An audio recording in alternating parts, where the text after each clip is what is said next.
second part of our look at T.S. Eliot's The Wasteland. Last time we looked at part 1, The Burial of the Dead, and today we're going to look at part 2, A Game of Chess. The title is a reference to Thomas Middleton's 1625 play, A Game of Chess. It's also a reference to Middleton's play, Women Beware Women, both of which contain a love triangle, which, spoilers, this does too.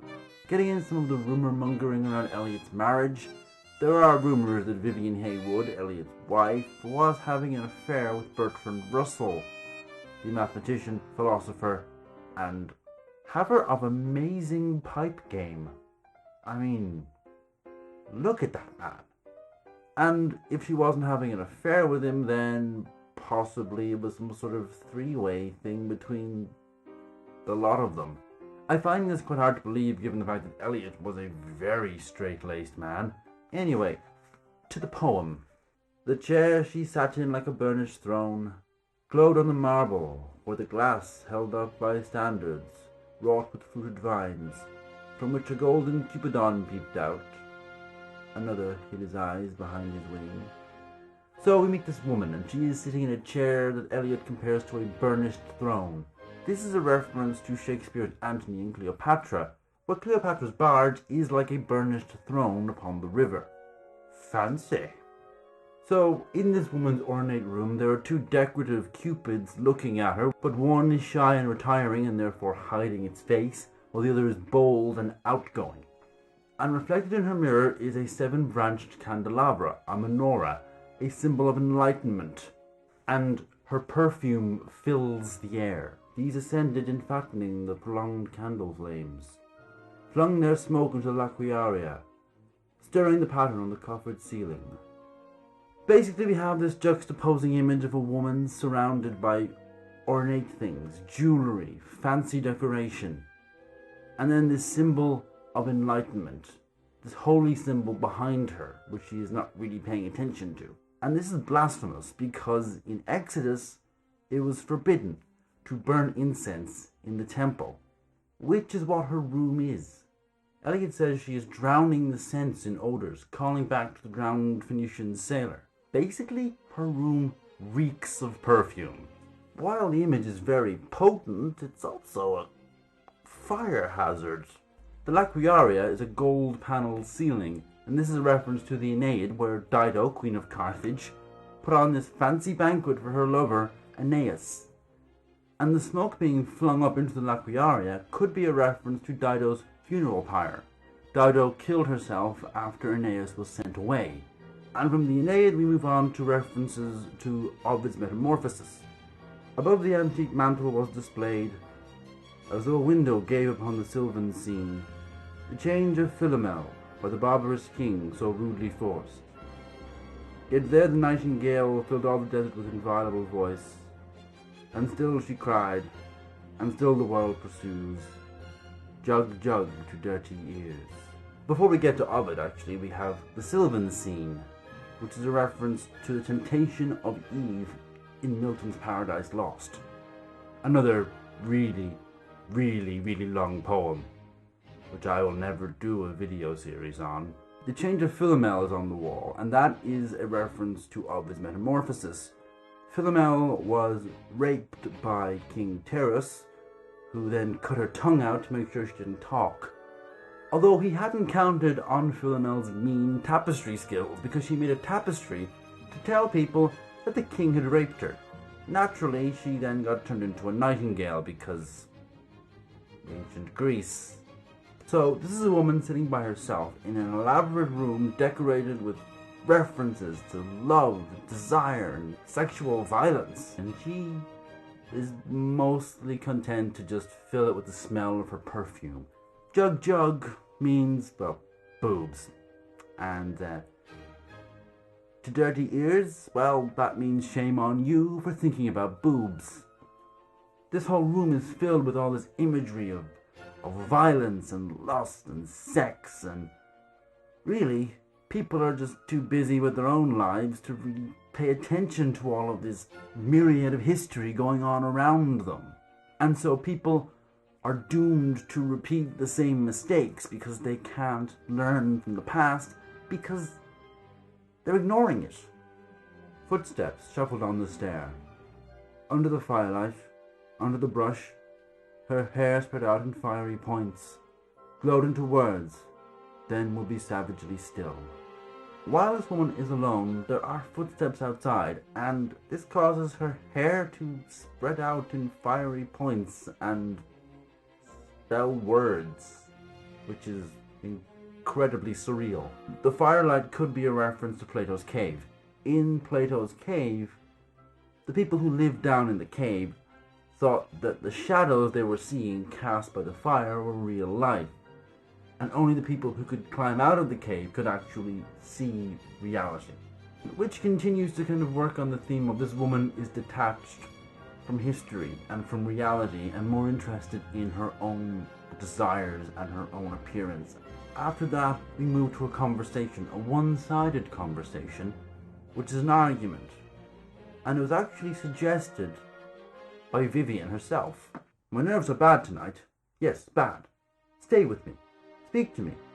Why do you never speak? Speak. What are you thinking of? What thinking? What? I never know what you are thinking. I think we are in Rat's Alley, where the dead men lost their bones. What is that noise? The wind under the door. What is that noise now? What is the wind doing? Nothing again. Nothing. Do you know nothing? Do you see nothing? Do you remember nothing? I remember.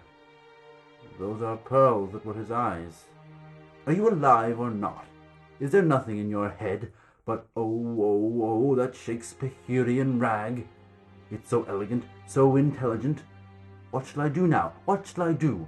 I shall rush out as I am and walk the street with my hair down, so. What shall we do tomorrow? What shall we ever do? The hot water at 10, and if it rains, a closed car at 4.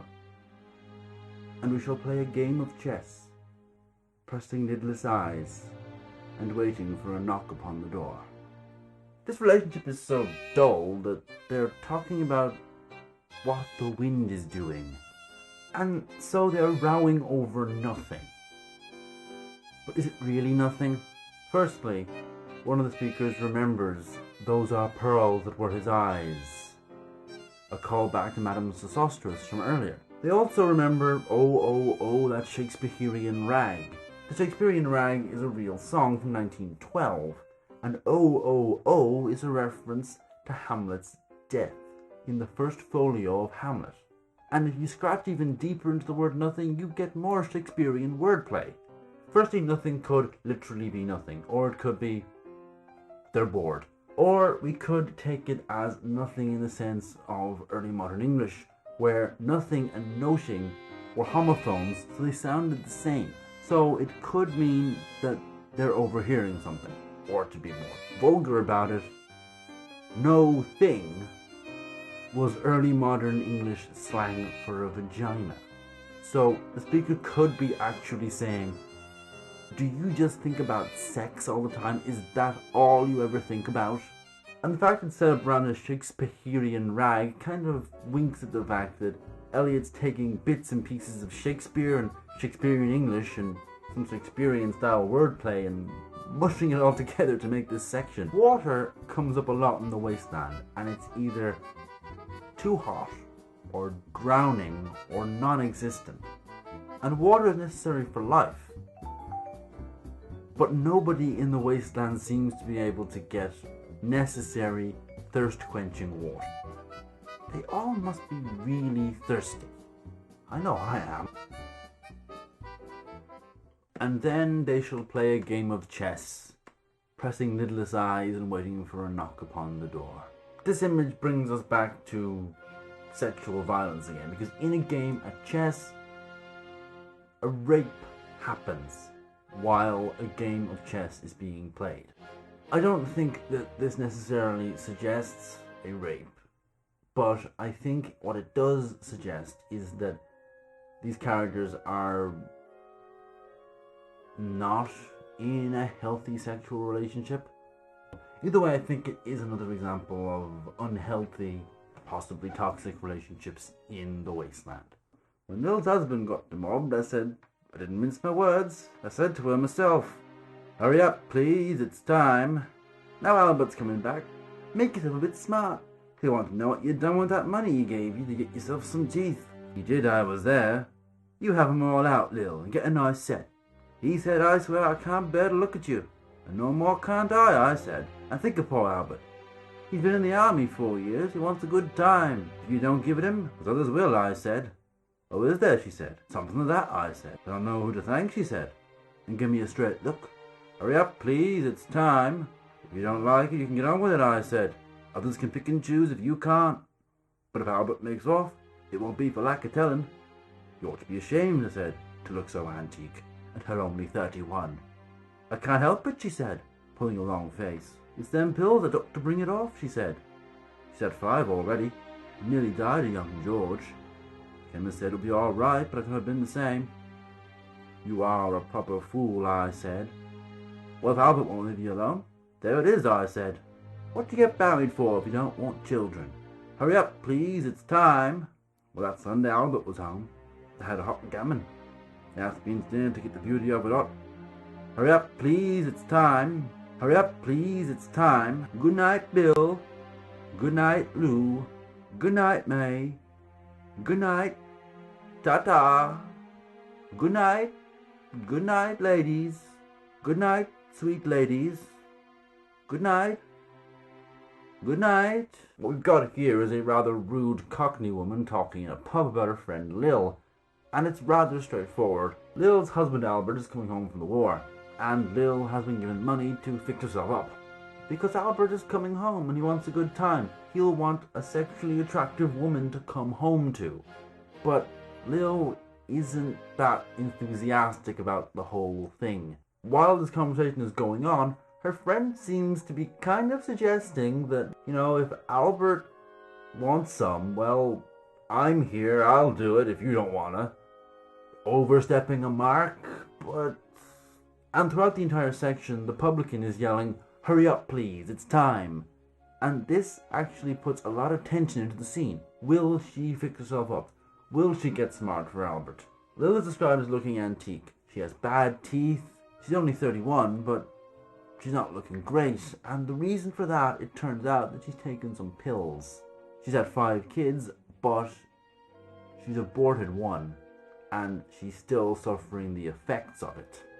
And then we hear about Albert coming home. And the friend is invited over to get the beauty of it hot. And if we go with the whole game of chess is about love triangles angle, could this mean Lil, her friend, and Albert had some sort of tryst together? The section ends with a cockney woman saying goodnight to several people. Firstly, Bill, William Shakespeare, who's come up a lot in this section and will come up again before it ends. Goodnight, May, the month of May, which follows April, which suggests that the idea of any chance of rebirth is completely gone at this point. And it ends with good night, ladies, good night, sweet ladies, a reference to Ophelia from Hamlet. Ophelia was driven mad by Hamlet's rejection of her. So there we have again the theme of a woman going mad over love. This is a complicated bit of poem to unpack. It's full of unhealthy relationships, unhealthy sex lives, and all the conversations are one-sided, just as with Philomel when her tongue was cut out. She couldn't speak, but everyone else around her could speak. So we have this litany of failed relationships, of lustful violence all through history, and still she cried, and still the world pursues. Whether you're Philomel or Lil, nothing has changed. And nothing is going to change. It's going to be that way forever because nobody can learn.